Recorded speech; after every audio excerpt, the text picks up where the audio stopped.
저희가 오늘 다니엘서 7장 말씀을 함께 볼 텐데요. 이 다니엘서 7장은 성경에서 가장 흔히 말해서 골치가 아픈 그리고 온갖 이단들이 여기서 나오는 그런 성경입니다.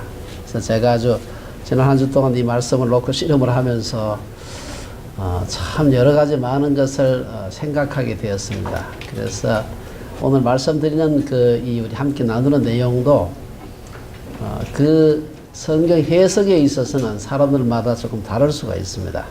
그러나 우리가 제가 뭐 큰 구약학자가 아니기 때문에 대부분의 우리 복음주의 진영에서 해석하는 그 방향을 따라가려고 생각합니다만은 말씀을 통해서 우리가 하나님께서 역사를 경영하시는 그 모습을 우리가 함께 배웠으면 생각을 합니다. 나이가 조금 드신 분들은 혹시 이장님이라는 사람 기억하세요?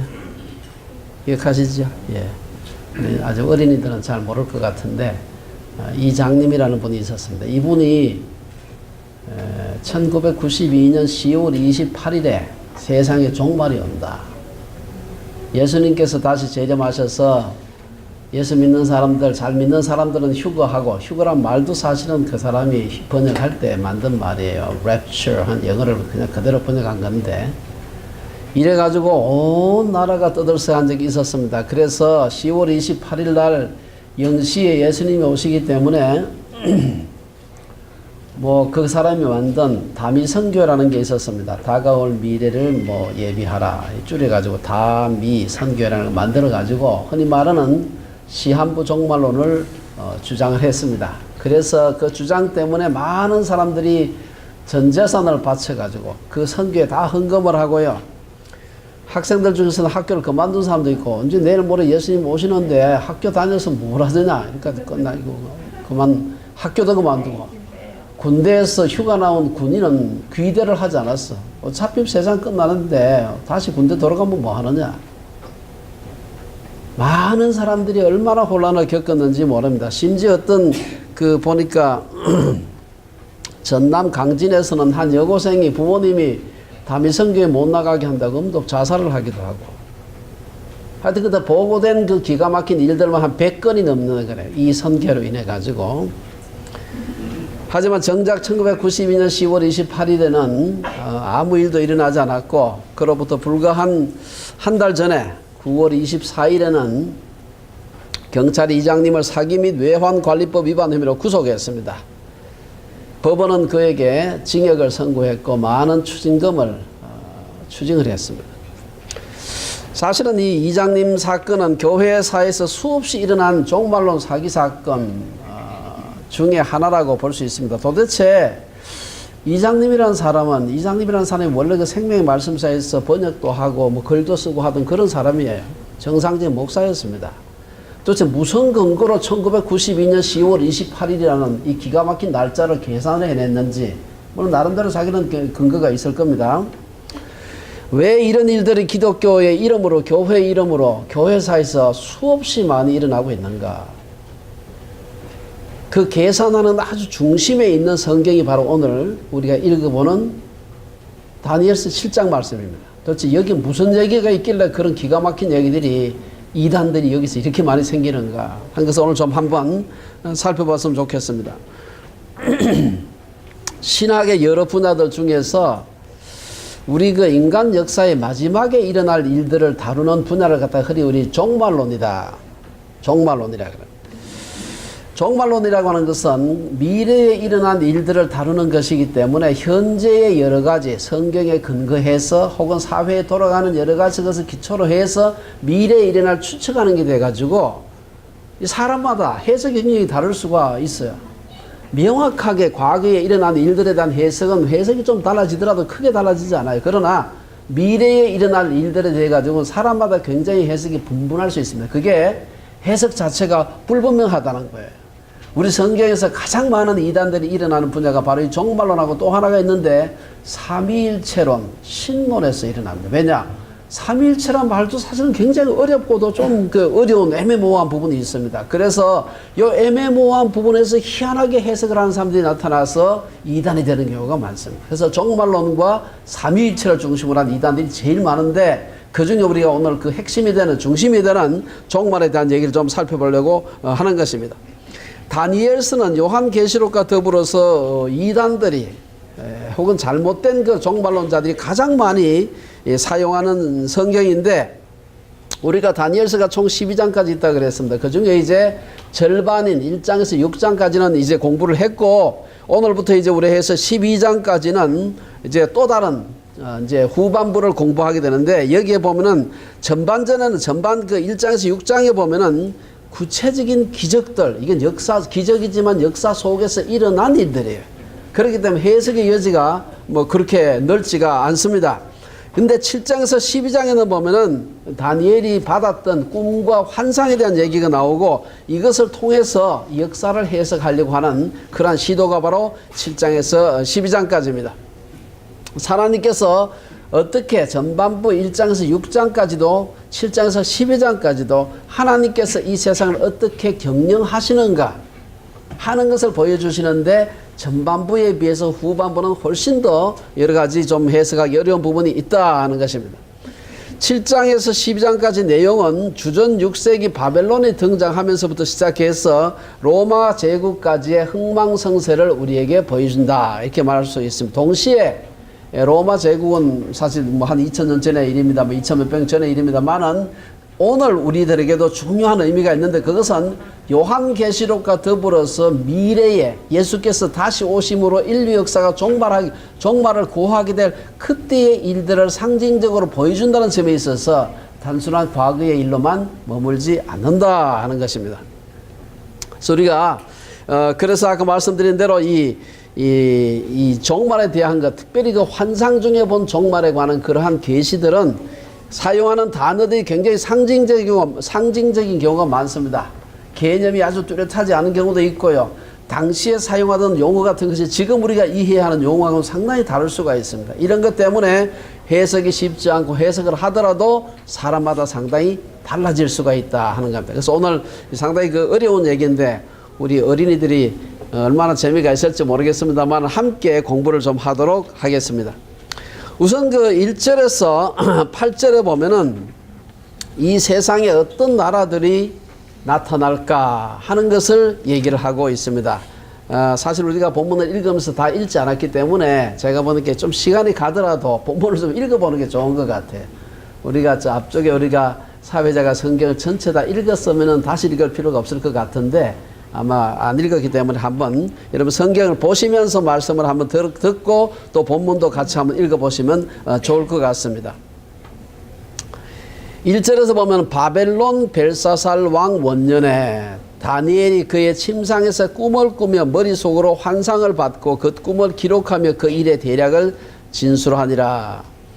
2절에 보면 다니엘이 진술하여 이르되 내가 밤에 환상을 보았는데 하늘의 네 바람이 큰 바다로 몰려 불더니 큰 짐승 넷이 바다에서 나왔는데 그 모양이 각각 다르더라. 첫째는 사자와 같은데 독수리의 날개가 있더니 내가 보는 중에 그 날개가 뽑혔고 또 땅에서 들려서 사람처럼 두 발로 서기 함을 받았으며 또 사람의 마음을 받았더라. 또 보니 다른 짐승 곧 둘째는 곰과 같은데 그것이 몸 한쪽을 들었고 그 입의 이 사이에는 새 갈빗대가 물렸는데 그것에게 말하는 자들이 있어 이르기를 일어나서 많은 고기를 먹으라 하였더라. 그 후에 내가 또 본적 다른 짐승 곧 표범과 같은 것이 있는데 그 등에는 새의 날개 넷이 있고 그 짐승에게 또 머리 넷이 있으며 권세를 받았더라. 내가 또 환상 가운데서 그 다음에 본 넷째 짐승은 무섭고 놀라우며 또 매우 강하며 또 쇠로 된 큰 이가 있어서 먹고 부서뜨리고 그 나머지를 발로 밟았으며 이 짐승은 전의 모든 짐승과 다르고 또 10뿔이 있더라. 내가 또 그 뿔을 유심히 보는 중에 다른 작은 뿔이 그 사이에서 나더니 첫 번째 뿔 중의 셋이 그 앞에서 뿌리까지 뽑혔으며 이 작은 뿔에는 사람의 눈 같은 눈들이 있고 또 입이 있어 큰 말을 하였더라. 여기 보면 이제 다니엘이 환상을 본 날이 때가 언젠가 벨사살 원년이다. 우리가 아시겠지만 이 바벨론은 이제 두 나라가 있습니다. 바벨론은 아주 오래전에 여러분이 그 들어보셨던 하무라비 어떻고 저떻고 했던 BC 한 18세기, 19세기의 바벨론, 그걸 구바벨론이라 그래. 신바벨론은 이제 BC 6세기경 7세기 초에 일어났던 그 바벨론, 신바벨론이라는데, 신바벨론은 느부갓네살 왕이라는 사람이 이제 시작을 하게 됩니다. 주전 605년부터 이 느부갓네살이 562년까지 굉장히 43년간 혼자 다스리게 됩니다. 사실 바벨론에는 총 바벨론이 BC 605년부터 시작해서 539년에 말합니다. 66년을 지속되는데 그 중에 이 느부갓네살이 43년을 통치하게 되고 그 뒤에 오늘 우리가 보는 벨사살이라는 사람이 16년을 통치하게 돼요. 그러면 43년 플러스 16년 하면 사실은 59년이 되는데 66년 중에서 나머지 7년의 기간 동안은 세 사람이 왕이 모반에 의해서 죽고 쫓겨나고 뭐 이렇게 하면서 바뀌게 됩니다. 총 5명의 왕이 66년간 다스리게 되는데 그 중에 거의 한 59년은 두 사람이, 그 중에 그 대부분 한 3분의 2는 느부갓네살이 다스리게 됩니다. 그래서 마치 바벨론의 왕은 두 사람만 있었던 것처럼 우리가 착각할 수가 있습니다만 사실은 5명의 왕이 있었습니다. 오늘 이 벨사살 왕은 이제 마지막 왕입니다. 벨사살이 죽음으로써 예루살렘은 멸망하게 되고, 죄송합니다. 바벨론은 멸망하게 됩니다. 그래서 우리가 지난 시간에 이 벨사살이 예루살렘 성전에서 가져온 여러 가지 성전의 기구들, 뭐 그릇, 잔 이런 걸 가지고서 술잔치를 벌이다가 벽에 뭐 메네메네 대결 오바르시 뭐 이런 이상한 글씨가 쓰여지면서 이게 무슨 뜻이냐 해가지고 이제 이것이 왕의 수명이 다 끝났습니다 하고 다니엘이 해석을 하게 되죠.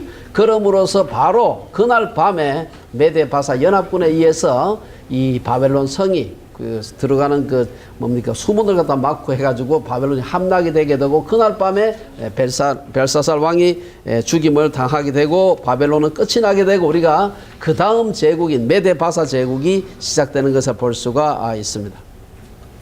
오늘 이 3절에 보면 다니엘은 환상 중에 하늘의 네 바람이 큰 바다로 몰려 불더니 큰 짐승 넷이 바다에서 나왔다.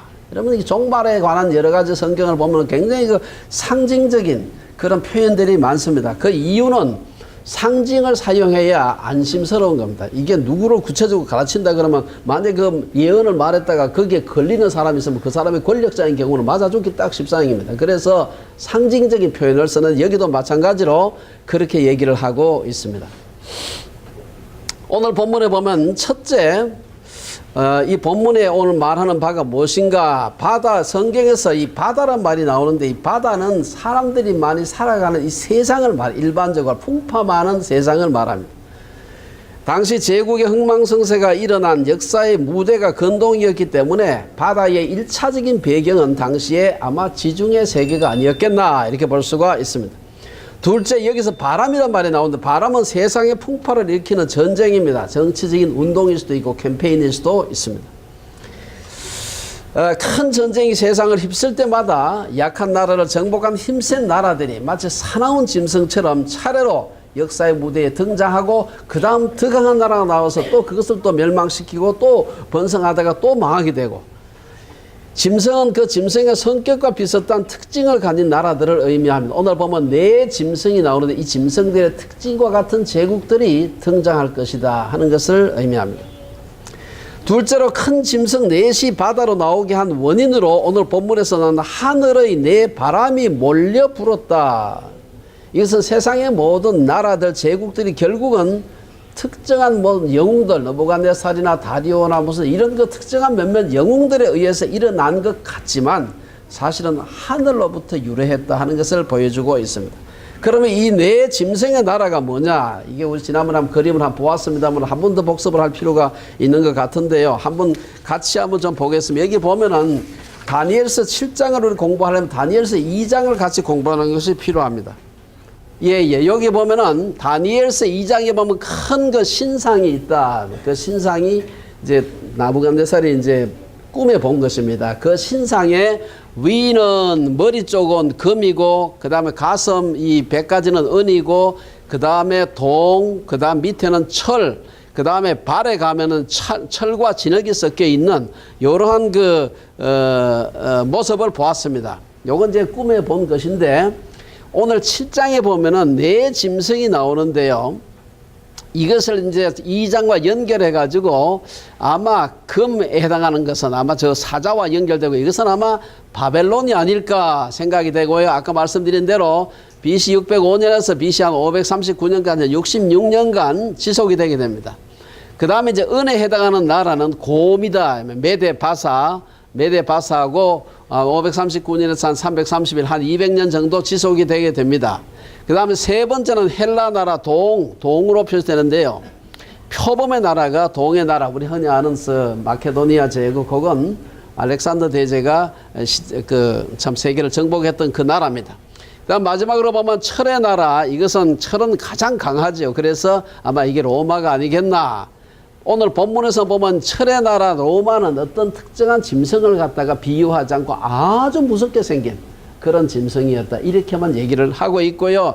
마지막에 이제 발에 해당하는 너부갓네살의 꿈에서는 철과 진흙으로 되어 있는데 오늘 저 7장에 보면은 10개의 나라, 10개의 킹덤이 생겨날 것이다. 여기에 대응한다. 그래서 이것을 갖다가 언제로 보느냐 하는 것은 이제 사람들마다 해석이 다 다르기 때문에 어쨌든 대략 다니엘서 2장과 7장은 서로 이렇게 대응이 된다 하는 사실을 기억을 하시고 오늘 말씀을 읽어야 이해가 좀 될 수가 있습니다. 우선에 이 첫 번째 그 다음 그림을 한번 보겠습니다. 첫 번째 오늘 본문에 보면은 독수리의 날개를 가진 사자와 같은 동물, 독수리가 아니고 사자도 아닙니다.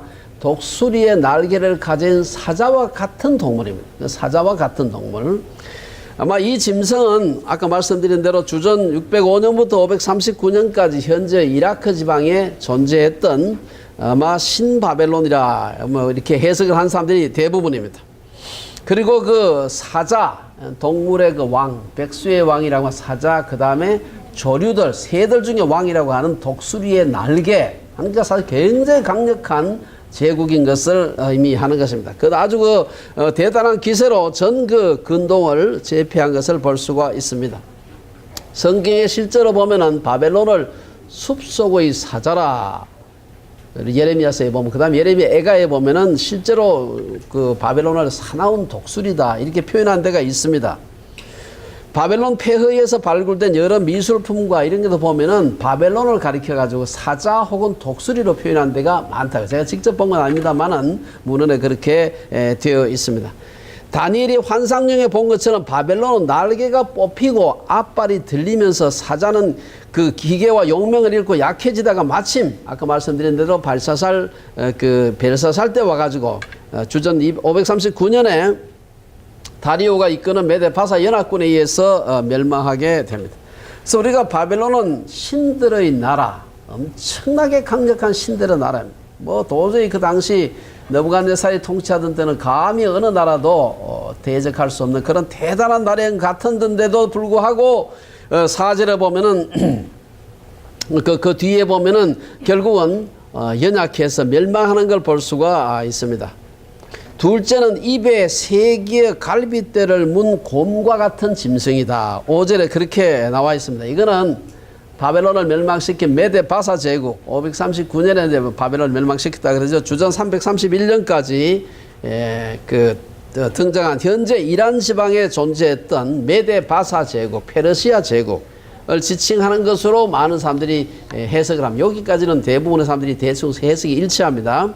근데 이제 여기서 이제 어떤 사람들은 메데바사를 갖다 따로 나눠가지고 두 번째는 메데고 그 다음에 세 번째 바사다. 이렇게 해석이 조금 달라집니다만 어쨌든 간에 메데바사 제국은 합쳐가지고 부르는 경우가 많습니다. 여기 보면은 메데바사 제국은 곰과 같이 잔인하고 무자비하고 끈질긴 제국입니다. 200년간 약 200년을 지속하는데요. 5절에 보면은 그 곰과 같이 생긴 것이 몸 한쪽을 들었다. 몸 한쪽을 들었다라면 이렇게 하는 게.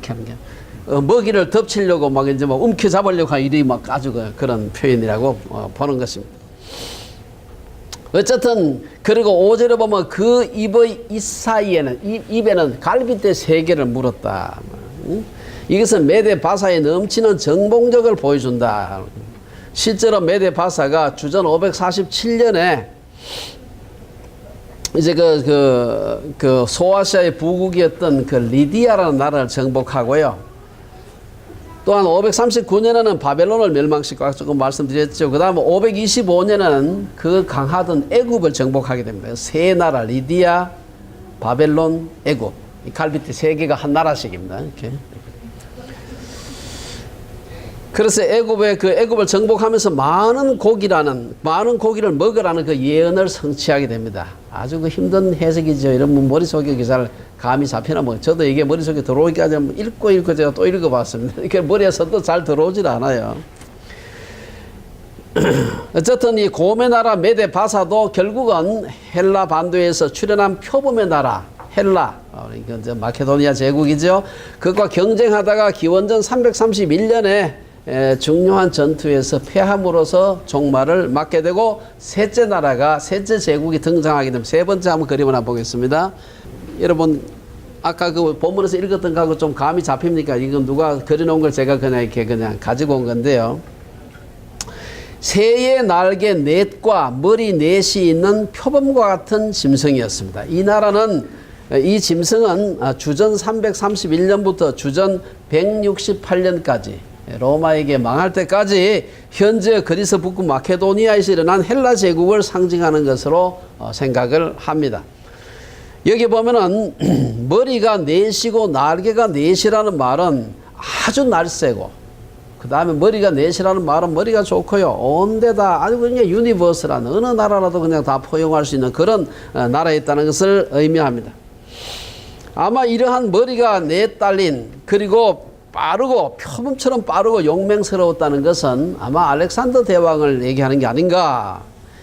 알렉산더 대제는 아버지 필립 대왕을 이어서 나이 20살의 왕위에 올라가지고요. 이 사람이 나이 22살이었던 주전 334년에 군대 35,000명을 데리고, 그리고 한 달치의 식량만 가지고 세계 정복에 나왔습니다. 물론 가서 현지 조달하겠다는 것이지.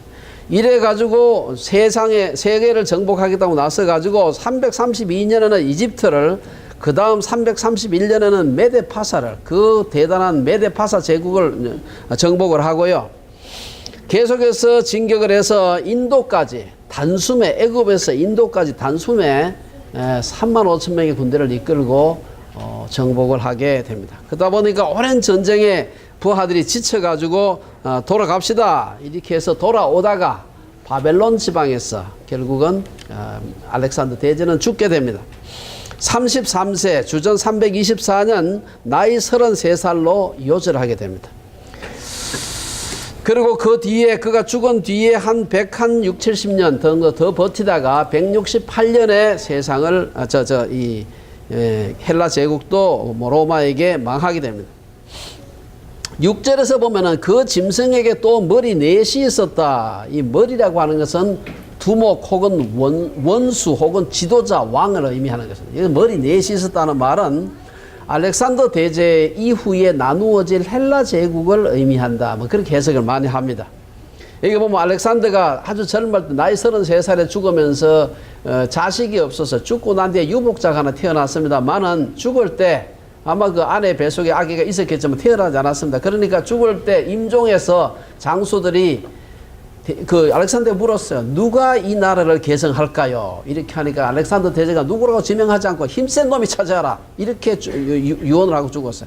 그러니까 그때부터 시작해서 20수년간을 알렉산더 휘하에 있었던 네 장군들이 막 피를 튀기고 싸우게 되고, 그리고는 나중에 이제 BC 301년에 소위 그 어떤 한 전투를 계기로 해가지고 헬라 제국 우리끼리 싸우다 보면 다 망하겠다 해가지고 장수들끼리서 모여가지고 땅을 나누었어요. 그게 네 제국으로 나누게 됩니다. 아마 이 네 머리는 네 제국, 알렉산더 대제가 다스리던 헬라 제국을 네 개로 나누었을 때 그 각각의 제국을 의미하는 것이 아닌가.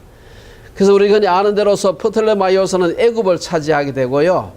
그 다음에 카산드로스, 리시마코스, 그 다음에 셀류코스하고 아마 이게 프톨레마이오스는 여러분들 아마 좀 들어본 이 있을 겁니다. 셀류코스는 뭡니까 팔레스타인 지방을 차지하기 때문에 나중에 이제 우리 유대 역사하고도 긴밀한 관계가 있는 그런 왕입니다. 어쨌든 이렇게 해서 넷으로 갈라진 헬라 제국에 대한 예언이 성취가 되었다. 이제 마지막으로 흥미로운 것은 네 번째 짐승입니다. 다니엘은 이 짐승을 지상의 어떤 구체적인 뭐 곰이다, 뭐 사자다 이렇게 하질 않아요. 왜냐하면 도대체 한번 봐도 이거는 지상의 어떤 닮은 동물이 없어요. 그래가지고 표현하는데 7절에 보면 무섭고 놀라우며 매우 강한 짐승, 그리고 그 머리에는 뿔이 또 10개나 있고, 그리고 보면 아주 그 무섭고 극히 강하고 큰 이가 있는데, 우리처럼 이런 사기질 이가 아니고 철로 만든 이가 있습니다. 그 당시 철은 가장 그 단단하고 강한 것을 상징하는 것입니다. 그래서 아마 이 네 번째 짐승은 주전 168년부터 주후 서로마 제국이 AD 한 476년에 뭐 망했다 그 얘기를 하는데, 그때까지 존재했던 로마 제국을 상징하는 것이 아닌가. 로마 제국은 인류 역사상 가장 강력한 파괴력을 가진 제국이었다고 합니다. 강력한 군대와 정치 조직을 가지고서 이 철의 나라 로마 제국은 큰 그 철이 쇠로 만든 이를 가지고서 그냥 뭐 아무 나라나 다 집어 삼킨 것을 볼 수가 있습니다. 사실은 조그만 그 이탈리아 반도의 도시국가로 로마는 시작을 했습니다만은 도시국가에서 말발굽으로 온 지중해 연안과 유럽을 소위 그 말발굽 아래 그 정복했던 나라가 바로 로마 제국이었습니다. 다니엘서 2장에서 아까 우리가 보았던 느부갓네살의 꿈에서 본 신상에서 이 다리 종아리하고 허벅지가 바로 철이었습니다. 그게 아마 로마 제국이 아니었나 싶은데, 여기서 얘기하는 이 넷째 짐승이 바로 그 로마가 아니었나 생각을 합니다. 로마의 짐승을 한번 보세요. 이건 그냥 뭔지 모르니까 대충 아마 티라노사우루스 비슷한 걸 아마 갖다가 누가 그린 것 같아요. 예, 어쨌든 생전에 그 보지도 못한, 못 봤겠죠. 그때는 뭐 화석을 가지고 재구성하지 않았으니까 이런 짐승이 아마 있지 않았을까 지금 생각을 하는 겁니다. 여기에 7절에 보면 또 10뿔이 있더라. 이게 무슨 뜻일까? 어떤 사람은 10뿔은 로마 제국에서 일어날 열 황제, 그 황제를 의미하는 게 아닌가. 그래서 뭐 그 시저 아우구스투스로부터 시작해서 디베리아, 칼리쿨라, 글라디움, 네로, 갈바, 오토모 등등 해서 10명의 황제를 얘기를 하고, 작은 뿔은 뭐냐? 그 작은 뿔이 10개 중에서 작은 뿔이 이제 다시 생겨나는데, 그게 생겨나가지고 3개의 기존에 있던 뿔을 갖다가 없애버립니다. 요 작은 뿔이 뭐겠네? 요 작은 뿔에 대한 해석을 아마 그 로마의 역사에서 가장 기독교를 심하게 박해했던 도미티안 황제가 아니겠나? 뭐 이렇게 이제 해석을 하는 것입니다. 그건 하나 해석입니다. 그냥 또 다른 한쪽에서 어떻게 해석을 하냐면 아니다. 로마의 10왕을 가리키는 게 아니고 10황제를 가리키는 게 아니고, 로마가 서로마 제국이 망하고 난 뒤에 로마 제국이 10개의 작은 왕국으로 분열이 되게 됩니다. 이 10개 왕국을 의미하는 것이다. 뭐 그렇게 해석을 하기도 합니다. 중요한 것은 이 10개의 나라로 갈라진다고 해석하는 사람들은요, 그러면 작은 뿔 하나 뭐냐? 그것은 가톨릭이다 이렇게 해석합니다. 이게 여기서 굉장히 골치 아픈 문제가 생기는데요. 가톨릭이고 그 작은 한 뿔은 뭐냐? 그것은 가톨릭이고 혹은 교황 혹은 교황청이다 이렇게 해석하는 부류가 우리 개신교도에 상당히 있습니다. 실제로 이것이 사실 여러 가지 어려움들을 만들어내기도 합니다. 8절에 보면 이 작은 뿔에는 사람의 눈 같은 눈들이 있고 또 입이 있어 큰 말을 하였더라. 이렇게 되는데, 이걸 만약에 작은 뿔을 교황 혹은 가톨릭이라고 해석하게 되면은 교황청이라는 게 어떻습니까? 사실은 지금 바티칸이라는 나라가 조그만 나라죠. 뭐 기껏해야 1.5km도 채 안 되는 그런 조그만 나라인데 인구도 한 1000명밖에 안 됩니다. 거기는. 그런데도 불구하고 나라는 작아요. 작은 뿔이에요. 그런데 전 세계 11억의 가톨릭 신자들이 바티칸에서 나오는 한마디 때문에 다 이게 왔다 갔다 합니다. 나라도 관계가 없어요. 그냥. 아마 이것이 그 작은 뿔이 바티칸 혹은 교황, 뭐 가톨릭을 가리키는 게 아닌가라고 해석하는 그런 사람이 있습니다. 특별히 뭐 여러분 주변에 보면은 우리 개신교에도 그 보수 진영에 있는 사람들 중에 그런 사람들이 있고, 또 하나는 아주 중요한 그 이단 시비가 있는 안식교에서 이렇게 해석을 하고 있습니다. 자, 이제 9절부터 한번 쭉 보게 되면 9절부터 18절까지를 보면은 심판하시는 하나님에 대한 얘기입니다. 이 길어서 제가 다 읽으려니까 좀 안 될 것 같아요. 쭉 한번 여러분들이 본문을 펴놓으시고 한번 보시기 바랍니다. 9절 10절은 영원하신 하나님의 심판대의 광경을 보여주고 있습니다. 내가 보니 왕좌가 놓이고 옛적부터 항상 계시니가 좌정하셨는데 그의 옷은 희기가 눈 같고 그의 머리털은 깨끗한 양의 털 같고 그의 보좌는 불꽃이요 그의 바퀴는 타오르는 불이며 하나님에 대한 묘사, 심판주 하나님에 대한 묘사입니다. 하나님의 순결하시고 거룩하신 모습. 10절에 보면은 그의 보좌는 불꽃이요. 이것은 하나님의 심판의 어미함을. 10절에 보면 그를 섬기는 자는 천천히요. 그 앞에서 모셔 선 자는 만만이라고 한 것은 수많은 천사들이 하나님의 보좌에서 둘러서서 하나님을 수종하고 있는 것을 보이고 이것은 하나님에 대해서 아무도 대적할 수 없음을 의미하기도 합니다. 10절에 보면 책이란 말이 나와요. 책. 앞에 책이 있었다. 샅샅이 다 기록했다는 것이죠. 우리 계시록에 보면 생명의 책이다. 뭐 그런 말이 나옵니다만은 이것은 심판을 베푸는데 임의로 마구 베푸는 게 아니고 사람들이 행한 모든 것들을 기록해 놓은 책을 놓고서 수사 기록을 갖다가 상세하게 놓고서 심판을 합니다. 하나님의 심판은 공의롭다는 거죠. 하지도 않았는데 했다고 막 뒤집어 씌우고 그러잖아요. 우리 세상 나라에서는. 근데 하나님은 그렇게 하시지 않는다. 따라서 9절과 10절은 하나님의 심판은 공의롭고 엄미하고 아무도 그분의 심판에 대해서 의의를 제기할 수가 없다는 것을 의미합니다. 11절에 보면 내가 작은 뿔이 말하는 큰 소리로 말미암아 주목하여 보는 사이에 짐승이 죽임을 당하고 그의 시체가 상한 바 되어 타오르는 불에 던져졌다. 이것은 뭐 어떤 사람은 이렇게 로마의 멸망을 가리키는 말이다. 그렇게 대단한 철의 일을 가진 그런 로마였는데 결국은 그 나라도 북쪽에서 내려온 게르만 민족들에 의해서 서로마 제국이 망하게 됩니다. 망하는 것을 의미한다. 12절에 보면 그 남은 짐승들은 그의 권세를 빼앗겼다. 결국은 로마는 물론이고 다른 모든 세상의 나라들은 멸망할 것이라는 것을 의미합니다. 그러나 그 생명은 보존되어 정한 시기가 이르기를 기다리게 되었다. 무슨 말입니까? 아직도 최종적인 로마는 망했지만 서로마 제국은 망했지만 최종적인 이 세상의 끝은 오지 않았다는 것입니다. 지금까지 심판은 성부 하나님이 행하시는 것으로만 묘사되었지만 13절에 보면 처음으로 여기 보면은 인자 같은 이라는 말이 나옵니다. 인자 같은 이란 말, 인자는 예수님을 가리키는 것을 우리가 신약에서 얘기를 하고 있습니다. 사실 사복음서에서 예수님을 가리켜서 하나님의 아들이라고 한 것보다도 인자라고 표현한 말이 훨씬 많습니다. 2배 이상 됩니다. 아주 많은데요. 인자 같은 이가 하늘 구름을 타고 옛적부터 항상 계신 이것은 성부 하나님을 가리키는 말이에요. 옛적부터 항상 계신 이에게 나아가 그 앞으로 인도되었다. 이것은 성부와 성자의 하나됨과 성자의 신적인 권위를 나타내는 것입니다. 14절에 보면은 그에게 권세와 영광과 나라를 주고 모든 백성과 나라들과 다른 언어를 말하는 모든 자들이 그를 섬기게 하였다는 말은 성부 하나님께서 성자 예수님에게 권세와 영광과 나라를 주셔서 만방이 그를 섬기게 했다는 의미입니다.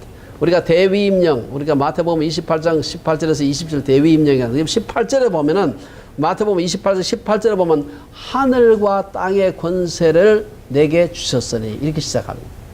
그 말하고 통하는 말이죠. 그래서 그리스도의 왕권은 영원하고 그의 나라는 영원할 것이라는 것을 의미합니다. 15절에서 보면 다니엘은 중심에 근심하며 머릿속의 환상으로 인해서 번민했다. 그래가지고 이게 무슨 뜻일까 하고 있다. 16절에 보면은 왕자 하나님의 그 보좌 주변에 모셨었는 천사 중 한 사람에게 물어봅니다. 그래서 천사는 지금까지 본 환상의 의미가 무엇이냐고 물으니까 그가 세 가지로 나누어서 설명을 해요. 그게 이런 뜻이다. 17절에 보면 이건 다니엘하는 해석이 아닙니다. 천사가 해준 해석이에요. 그 내 짐승은 세상에 일어날 내 왕이다. 혹은 제국이다. 이렇게 하는 거예요. 이게 왕이라고 되어 있습니다만은 그 다니엘이 환상 중에 본 내 짐승은 세상에 일어날 내 왕을 가르친다는 말입니다. 그 내 짐승은 우리가 조금 전에 이제 바벨론, 그 다음 메데파사, 헬라, 로마라고 하는데 이거는 이제 역사가들이 한 해석이에요. 이건 사람의 해석이고 그게 내 왕이다 혹은 왕국이라고 한 것은 이것은 천사가 해준 그런 해석입니다. 이들은 지상의 가장 무서운 동물들처럼 강하고 사나웠습니다. 우리 살펴봤죠. 18절 상반절에 보면 이들이 그렇게 심하게 성도들을, 특별히 넷째 왕국은 심하게 하나님의 백성들을 핍박했지만 결국에 가서는 성도들이 없어지지 아니하고 지극히 높으신 이의 성도들이 그 나라를 영원히 얻게 될 것이다. 이렇게 얘기하고 있습니다. 셋째, 그 천사는 말하기를 18절 하반절에서 성도들이 얻은 나라는 지상의 그 왕들처럼, 왕국들처럼 이 잠시 있다가 사라지는 것이 아니라 그 누림이 18절 끝에 보면 그 누림이 영원하고 영원하고 영원하리라. 영원이란 말 3번이나 반복을 하고 있습니다. 어쨌든 네 번째 나라인 로마 제국 시대에 메시아께서 강림하시고 그때 성도들이 얻을 하나님의 영원한 나라가 시작될 것이라는 것입니다. 이것은 다니엘서 2장의 예언과도 일치합니다. 다니엘서 2장 44절에 보면 이 열 왕의 때에 하늘의 하나님이 한 나라를 세우시리니 이것은 영원히 망하지도 아니할 것이요 그 국본이 다른 백성에게로 돌아가지도 아니할 것이요 도리어 이 모든 나라를 쳐서 멸하고 영원히 설 것이라. 이 다니엘서 2장 말씀하고 7장은 항상 우리가 대응을 해서 봐야 된다 그랬죠. 그 다음에 이제 그 네 나라 중에서 특별히 넷째 나라, 우리 흔히 아까 얘기할 때는 로마라고 해석을 했습니다만은 넷째 나라가 굉장히 중요합니다. 그래서 19절에서 25절에 보면은 이 넷째 나라에 대한 얘기가 쭉 나오고 있습니다. 그리고 좀 더 이 다니엘도 오늘 그 본문에 보면 다니엘도 천사로부터 네 짐승 왕국에 대한 얘기 들었지만 특별히 넷째 나라에서 더 궁금해. 왜냐하면 그게 보니까 잘 감이 안 잡히거든요. 그래서 넷째 나라에 대한 해석을 다시 듣게 되는데 여기 보면 19절에서 20절에 보면 그 짐승, 넷째 짐승, 이게 뭔지도 확실하게 잘 모르겠는데 이 넷째 짐승을 가리켜서 그 이는 쇠요 그 발톱은 노신이 먹고 부서뜨리고 나머지는 발로 밟았으며 또 그것의 머리에는 10뿔이 있고 그 위에 또 다른 뿔이 나오매 아까는 작은 뿔이라 그러는데 여기서 또 다른 뿔이 같은 뿔입니다. 이게 또 다른 뿔이 나오매 세 뿔이 그 앞에서 빠졌으며 또 다른 뿔이 나오니까 기존에 10개가 있었는데 그중 3개가 빠져나갔어요. 그 앞에서 빠졌으며 그 뿔에는 눈도 있고 큰 말을 하는 입도 있고 그 모양이 그의 동료보다도 커 보이더라. 여기서 말하는 넷째 짐승, 여기 대해서는 23절에서 보좌 주변에 있는 모신자, 천사죠. 모신자가 천사가 설명해 주고 있는 것입니다. 23절에서 천사가 이를 이 넷째 짐승은 뭐냐, 이건 천사가 해준 해석이에요. 이제 로마라는 것은 우리 사람의 해석이고 천사가 해준 해석에 의하면은 23절에 보면은 넷째 짐승은 곧 땅의 넷째 나라인데 이는 다른 나라들과는 달라서 온 천하를 삼키고 밟아 부서뜨릴 것이다. 24절에 보면 천사는 그 넷째 짐승의 10뿔은 그 나라에서 일어날 10왕이요 그 후에 또 하나가 일어나리니 그가 먼저 있던 자들과 다르고 또 세 왕을 복종시킬 것이다. 25절에 보면 천사는 이 마지막에 일어난 그 왕이 그 마지막에 일어난 그 왕이 작은 뿔에서 작은 뿔을 의미한 다른 뿔 혹은 작은 뿔 그 왕이 결국은 장차 지극히 높으신 이를 말로 대적하며 그 작은 뿔이 하나님을 대적하고 성도들을 핍박하고 박해하고 그럴 것이다. 말로 대적하며 또 지극히 높으신 이의 성도를 괴롭게 할 것이며 그가 또 때와 법을 고치고자 할 것이며 성도들은 그의 손에 붙임받아 한 때와 두 때와 반 때를 지니요. 한 때, 두 때, 반 때 때문에 우리 교회 내에 얼마나 많은 이단들이 생겨났는지 모릅니다. 사실은 이 해석에 따라서. 흥미로운 것은 이 8절에 다른 작은 뿔과 20절에 또 다른 뿔, 요거는 이거 같은 건데 이게 뭐냐? 넷째 짐승은 로마 제국을 가리킨다고 합시다. 뭐 이제 하나 해석입니다만은 그리고 어떤 사람은 아까 말씀드린 대로 11번째 작은 뿔은 뭐 어떤 사람은 도미티아나 황제다 뭐 이렇게 얘기를 하지만 어떤 사람들은 이게 바로 로마 교황층이다, 교황이다, 가톨릭이다 그렇게 해석을 합니다. 어떻게 그렇게 해석하느냐? 이유가 있어요. 뭐 전혀 아무 터무니없이 얘기하는 건 아니에요. 우선 그 넷째 짐승이 로마 영토에서 일어났다는 것입니다. 가톨릭이 로마 영토에서 일어났잖아요. 그 다음에 로마가 10뿔로 나누어진 직후에 다시 말해서 서로마 제국이 망해서 10개 나라가 생겨났잖아요. 그런 직후에 이 나라들 가운데서 가톨릭이 생깁니다. 가톨릭이 여러분 그 AD 6세기 후반에 생겨나잖아요. 그래서 그때 생겨났다. 시기적으로 뭐 맞다 뭐 이런 얘기를 하거든요. 그 다음에 교황청의 규모는 작지만 전 세계에 굉장한 영향을 미칩니다. 그 당시는 안 그랬습니다만 지금은 특별히 더 그렇죠. 그래서 온 세계를 향해서 큰 소리를 치는 큰 입이 있다는 것입니다. 그 다음에 하나님의 때와 법을 고쳤다. 이거는 안식교 사람들이 주장을 하는 것인데 하나님의 때와 법을 고쳤다. 때는 뭘 고쳤습니까? 원래 안식일이었는데 주일로 바꿨다. 때를 바꿨다. 법을 고쳤다. 이건 뭐냐 하면은 십계명이 있는데 여러분 아시겠지만 우리가 지금 보는 이 그 십계명은 뭡니까 십계명 우리가 성경에 있는 그대로입니다. 이것은. 그런데 이것을 가톨릭에서는 살짝 고쳤습니다. 어떻게 고쳤는가 하면은 제2계명을 없앴어요. 다른 새긴 우상, 하늘에 있는 것, 땅에 있는 땅 아래 있는 모든 것을 어떤 것이든지 새긴 우상을 만들지 말고 절하지 말고 빼버렸어요.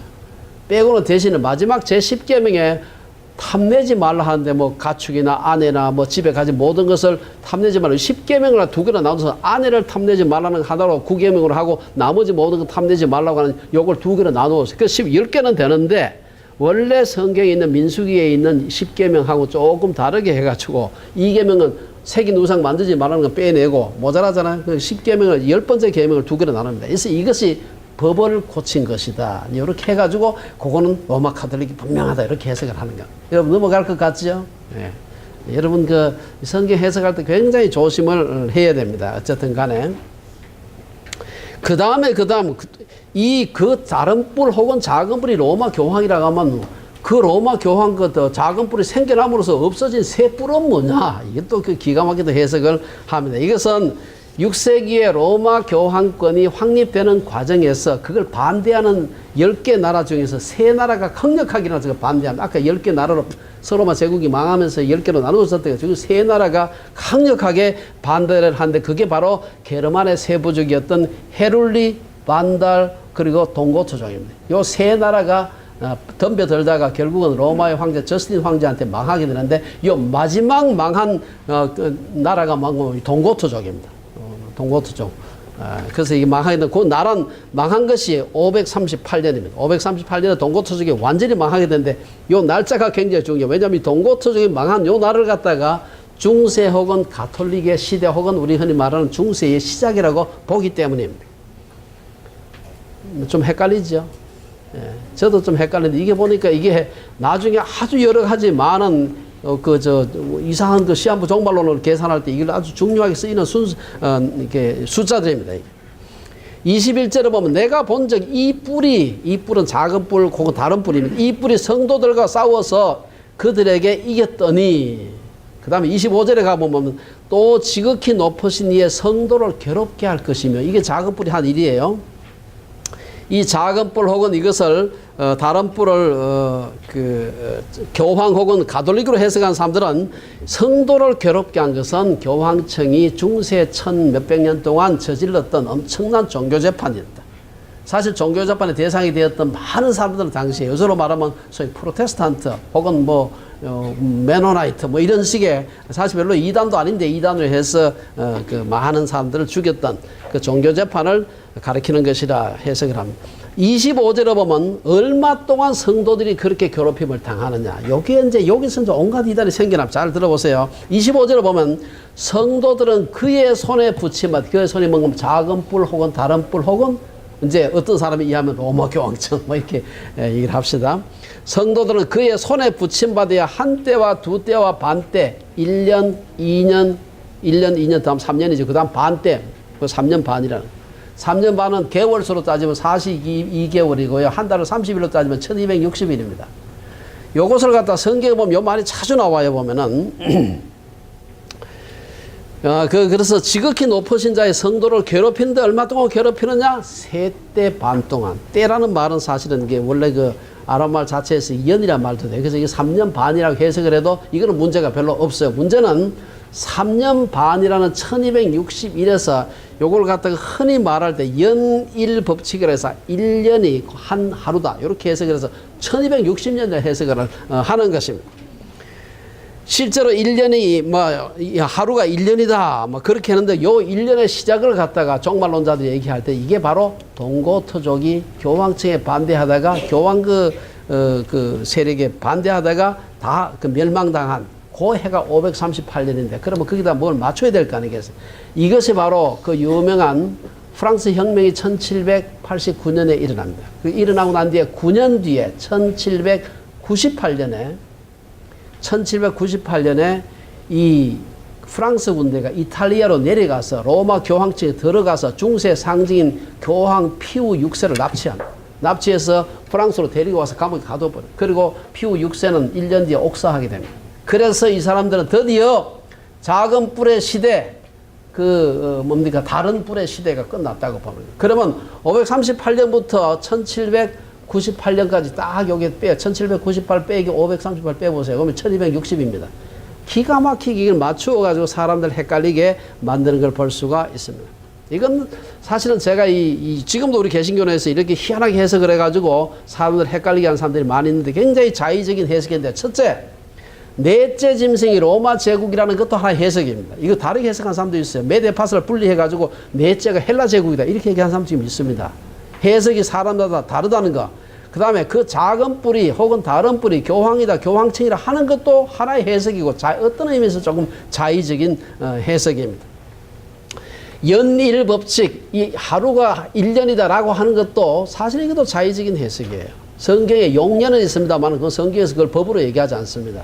이런 것은 사실은 우리가 굉장히 조심을 해야 성경 해석입니다. 중요한 것은 여기서 성도들이 문자적으로 1260일 동안 고난을 받는, 이게 이제 우리 칼빈이라든지 박윤선 박사님 같은 분은 그냥 3년 반은 1260일로 그냥 계산해야 된다라고 하는 입장인데, 이걸 1260일 동안 고난을 받는 것으로 해석을 하는지 아니면 1260년 동안 고난을 받는 것으로 하는지 해석하는, 이게 중요한 게 아니고요. 중요한 것은 21절에서 그 마지막 뿔은 성도들과 더불어 싸워 그들에 이겼지만 결국은 옛적부터 계신 이가 와서 지극히 높으신 이의 성도들을 위하여 원한을 풀어주셨고 때가 이름에 성도들이 나라를 얻었다. 이 결론이 중요한 거예요. 이 기간이 얼마나, 이것은 이게 하다 보면 까딱하면 시한부족말론에 빠질 위험성이 아주 많습니다. 마지막으로 이제 우리가 영원한 하나님 나라에 대한 얘기가 나오는데, 이 영원한 하나님 나라는 사실은 전체 다니엘서의 주제이기도 합니다. 인간 제국은 흥망성쇠를 반복하지만 하나님 나라는 영원하다. 이게 이제 다니엘서 전체의 주제입니다. 하나님의 심판이 시작되자 넷째 짐승은 권세를 빼앗기고 완전히 멸망하게 됩니다. 나라와 권세와 온 천하 열국의 위세는 지극히 높으신 자의 거룩한 성도들에게 부침받을 거예요. 과거는 성도들을 갖다 핍박했지만 이제 그것들이 성도들에게 부침받을 것이다. 그의 나라는 영원한 나라예요. 이건 이제 다니엘서의 주제입니다. 그의 나라는 영원한 나라가 될 것이다. 모든 권세 있는 자가 다 그를 섬기고 복종하게 될 것이다. 아까 말씀드린 대로 다니엘서 7장은 사람마다 해석이 굉장히 분분합니다. 해석이 어렵다는 말이죠. 역사적으로 로마 제국 시대에 예수님이 탄생하셨고 하나님 나라가 시작되었습니다. 그러나 그리스도께서 로마 제국을 심판하고 하나님 나라를 완성시킨 것은 아닙니다. 세례 요한이 와서 예수 그리스도에 대해서 말하기를 손에 키를 들고 자기의 타작마당을 정하게 하사 알곡을 모아 곡간에 들이고 쭉정이는 꺼지지 않는 불에 태우시리라. 이 사건은 아직 일어나지 않은 겁니다. 일어날 것이라는 것을 얘기하는 것이죠. 지상나라들을 심판하고 하나님 나라를 건설하는 것은 예수님의 초림으로부터 시작되었고 재림으로 완성될 것입니다.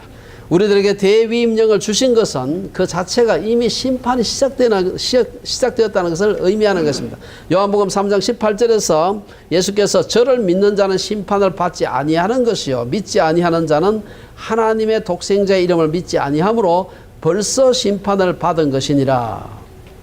하지만 예수님이 재림하실 때가 되면 세상은 온전한 하나님의 나라가 되어서 예수께서 세세토록 왕노릇하실 것이다. 요한계시록 11장에서 그렇게 얘기하고 있습니다. 결론적으로 오늘 본문을 통해서 하나님께서 무엇을 말씀하시는가? 그것은 성도들이 세상에 살면서 고난을 당하지만 세계 역사와 미래는 몇몇 악한 자들의 손에 달려있는 것이 아니라 하는 것입니다. 하나님의 손에 달려있다는 것이죠. 특히 우리가 성도로서 바르게 살려고 노력하면 할수록 더욱더 쉽지 않은 세상이라는 것을 깨닫게 됩니다. 우리가 여기서 나오는 이 고난에 해당할 수는 없겠지만 저는 최근에 와서 이 트리니티 웨스턴 대학의 로스쿨 문제를 생각하면서 어떻게 개명천지 이 민주주의 국가 세계적으로 정말 민주주의를 자랑하는 캐나다에서 이런 판결이 있을 수가 있나 하는 그런 생각을 해보는 것입니다. 캐나다와 같은 나라에서 그리스도인들에게 이런 고통이 있다면 하물며 모슬렘이나 혹은 공산권이나 북한이나 이 세상에 정말 고난과 핍박 가운데 있는 많은 사람들의 그 그리스도인들, 진실한 그리스도인 삶이 얼마나 힘들까. 어디 그 보니까 인생을 살다 보면 우리는 곳곳에서 불의한 제도, 불의한 법, 불의한 관행 등으로 고통을 받습니다. 여러분, 법 중에도 아주 희한한 법들이 있어요. 악한 법이 있습니다. 게다가 이런 불의한 것들에 더하여 우리 자신의 부족함과 죄성까지 더하게 되면 정말 인생은 고단하다. 이러한 세상에서 우리의 소망은 하나님께서 자신의 백성을 은혜로 보호해 주시는 것뿐입니다. 이러한 때에 하나님의 심판이 시작되면 마귀는 권세를 빼앗기고 완전히 멸망하게 될 것입니다. 저는 정말 예수께서 다시 오실 때 너무 기쁜 것은 악한 자들이 멸망하는 것 기쁘지만 주의 죄성으로부터 해방되는 것도 너무나 기대가 되는 겁니다. 죄를 짓고 싶어도 죄가 도망을 다니는 그런 기가 막힌 때가 올 거라는 걸 생각하면 너무 통쾌하지 않습니까? 27절의 말씀처럼 그의 나라는 영원한 나라이라. 이 말씀은 모든 성도들의 평강의 원천입니다. 이 악한 세대가 계속된다면 얼마나 힘듭니까? 비록 세상은 현재는 공중의 권세 잡은 자가 왕노릇하고 있는 듯하지만 그러나 사탄의 활동은 한시적이고 하나님 나라는 영원한 것입니다. 영원한 하나님 나라의 소망을 가지고 날마다 평강을 유지하는 그리고 승리하는 우리 주빌리의 식구들이 되시기를 주의 이름으로 축원합니다. 기도하겠습니다.